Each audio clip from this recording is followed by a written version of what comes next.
that. And so basically I want to go out on my own terms. My own terms is not going out too late or embarrassment late, but in a way where I feel that I need to go out within my respectful way. And you know what? My Arthur Abraham is one of those guys that's been around, fought a lot of good fighters in his time, and Super 6 tournament, he didn't win, but he made a good count of himself.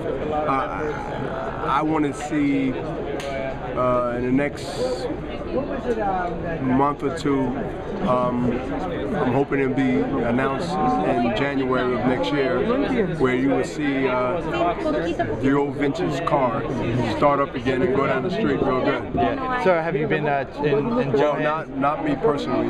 Oh, in Johan's gym. Yeah. Have you been training? Oh, absolutely. Absolutely. But see, my training now compared to training when I was in my 20s or early 30s, it's different. I don't need to go and get punched, sparring, in multiple rounds like I've done early in my career. Staying in physical shape is a lifestyle for me. Y'all heard it more than once, and I'm going to say it again. I am 50 years old as a number, but I feel like I'm in my mid-40s, maybe late 30s. That to me is a testimony to my investment of myself. And that's why I can sit here and talk without being, I don't think, laughed about or laughed to, about even considering doing one more historic fight on a legacy that I already have. So I'm such having fun with the promoting of a company and having a higher position now that I didn't have before. I put my 11 years in, and my partner Oscar De La Hoya recognized that, and we've been rolling ever since. We got it together as talking, as understanding the vision, and also color commentating. As you might have saw an interview or commentating job that I was doing a couple of times with HBO. Jim Lampley and Max Kellerman are good teachers, and I'm really the student that I'll listen and learn, and I have learned quickly. That's something else that I can freestyle and do when it's time in between my life duties or my family duties and also the promotion duties. I would like to also do that. So I'm very much active and busy, and I'm not going away easy. I might not be throwing punches as I've done, because it's been done at least 99% of the time. But I'm so, I guess, feeling good that I can be able to do something else way before the career we even came to near end. And that's the beauty of it. The beauty of it is that I've been doing this thing, as people would say, Bernard, you've been promoting your own self for so many times, because whether you did something dislikeful or likeful, people talked about it. So this is like an easy fit. It's like an easy transition to be multitasked way before this time comes. So, I mean, like being so active with like everything, how are you able to balance all that and just kind of? Well, it's discipline. I transformed the discipline that I have in look, I'm 50 years old. Look at me, and then this might come across as braggadocious, but it is. But it's in a good taste where I hope that people won't look at it as putting someone else down to boost myself up. I learned how to juggle a lot of things, even coming home from the penitentiary 28, 29, almost 30 years ago. That transition that I made back then with no legacy, with no financial background, how did I withstand that? When you understand the person, the man, I think a lot of people will understand how I pulled this off and how I continue to pull it off. I am here to represent the company as a partner, as a shareholder, as everything. To every now and then, Oscar will be there and you won't see me, because that's the luxury we have, the credibility of what we did. And once I retire, I will be a first ballot Hall of Famer. Oscar's already in. This is a 1-2 punch. Whether I'm the 1 or the 2, I take 2. And I rarely take second for anything. This is a unique situation that no other entity in business and boxing has but ourselves. Credibility on both ends, and that's the key. And time will tell, because time reveals everything. Whether we perfect what we did in the ring with the suits on. I want to ask you real quick. One of your main rivals throughout your career was Roy Jones, who actually has a similar. He still fights, and he's also he did commentary, and does a lot with like training now and stuff like that. Do you guys see yourselves as like opposite? Parallel? Yeah, parallel. You ain't think I knew that word? No, I was thinking the word myself. Listen, I do a lot of reading now. I never read when I was younger, but I read a lot, and it really it helped me personally. But listen, Roy Jones Jr. perfected his skills in one of the greatest, if not the greatest fighter of my era, with speed, reflexes, and power. If anyone tried to emulate and copy what Roy Jones did, when Roy Jones was the man at that division, middleweight, super middleweight, of course lightweight, and then heavyweight, excuse me.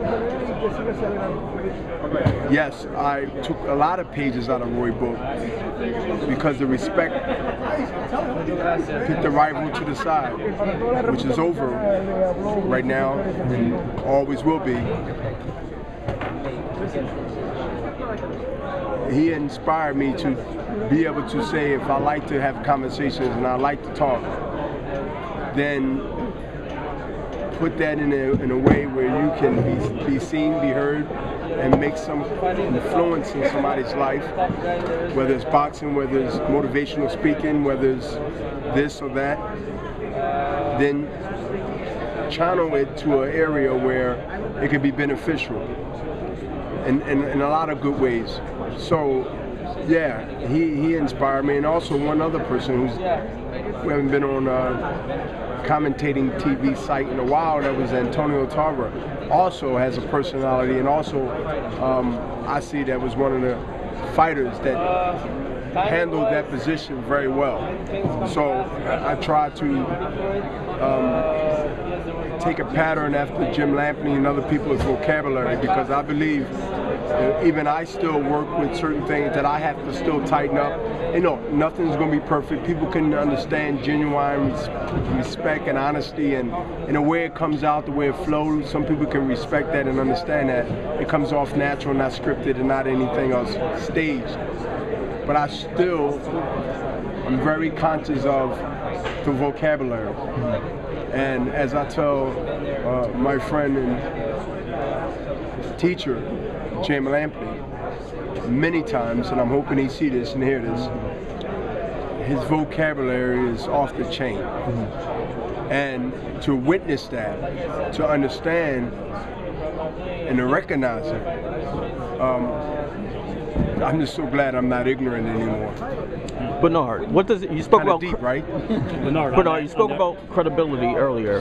What does it mean for Golden Boy to not only put on 2 competitive but also highly demanded fights in Golovkin, Lemieux, and Cotto Canelo? Well, I think even beyond these 2 major fights coming up this year, the pressure is not to actually, we got to get this fight done and then leave out the sacred's right for the fighter and representation.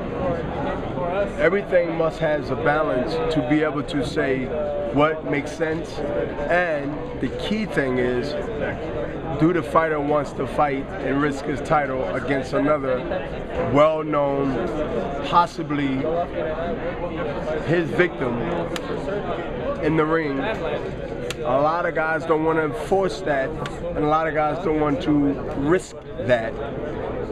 We know that Triple G wanted to fight other champions in that division. It didn't happen. Y'all don't even talk about it no more. And so when the opportunity comes, where we know our guy is right, and now is the time, on the heels of the transition of Golden Boy, within a year or less ago, you must see that the timing fits perfectly for the boxing fans, for Oscar, my partner's statement that we want to put on the best fights and we want to show it to the world.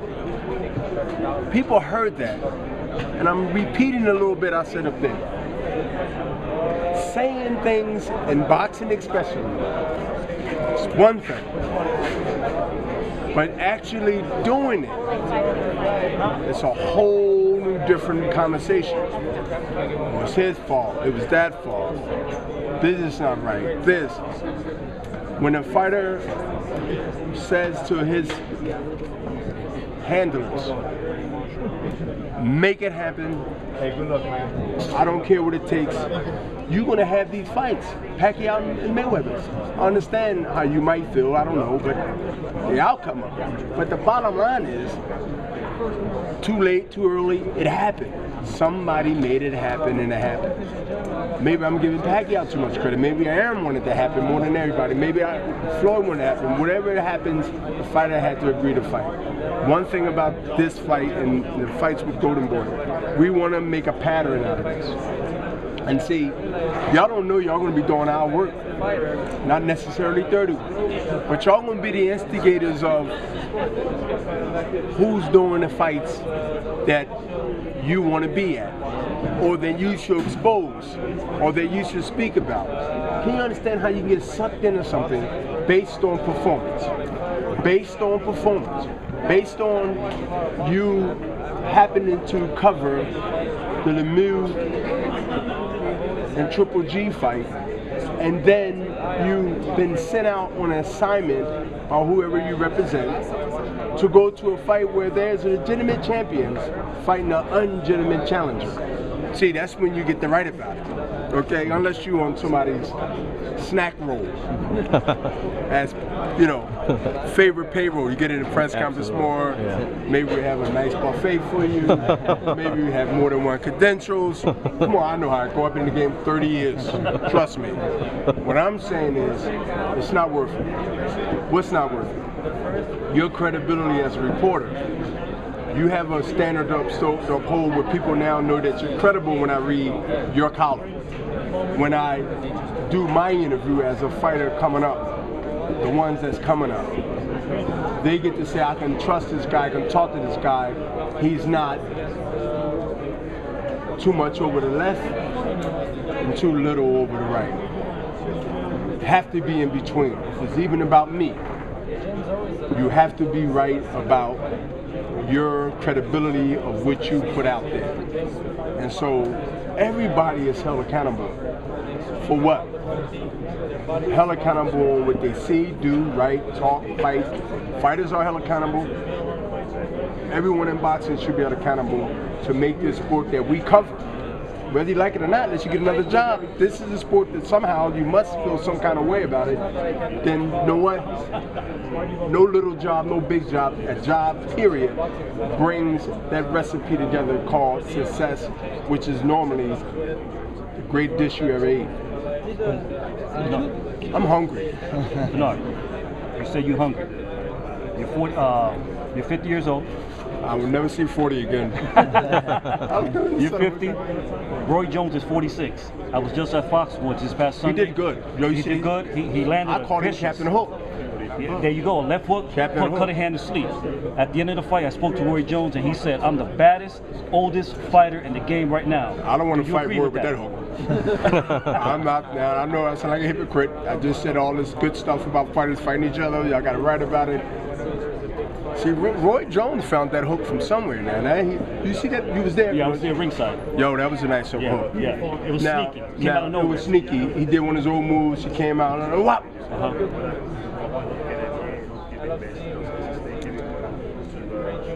Good for Roy. Because did he get 10 million? Did he get 8 million? Did he get 5 million? That ain't the point. If he fights again, okay, I hope he don't get hurt. Hope he wins. He's fighting next week, and he has a fight scheduled the following week after that. Now, why? Why he fighting? I really don't know why. Let me ask you a question. When do you fight as long as we have? And fight every 3-4 weeks like you are a young up-and-coming fighter, building your record. That to me is counterproductive. Are you sure there was something that you heard? He just fought and he's fighting again. He stated it. How many distance? How many rounds? I believe it was 10. So he's fighting every 4 weeks? Yes. Why? I'm not sure why. I heard a rumor that he was trying to get seven fights on the record before the year ends. His goal is to get a championship fight again. Wait. The guy who just beat Hug, right? What was that? The guy who just beat Hug? Like, I don't know. My question is, let me ask you a question. I think this is when you probably can answer this. What is the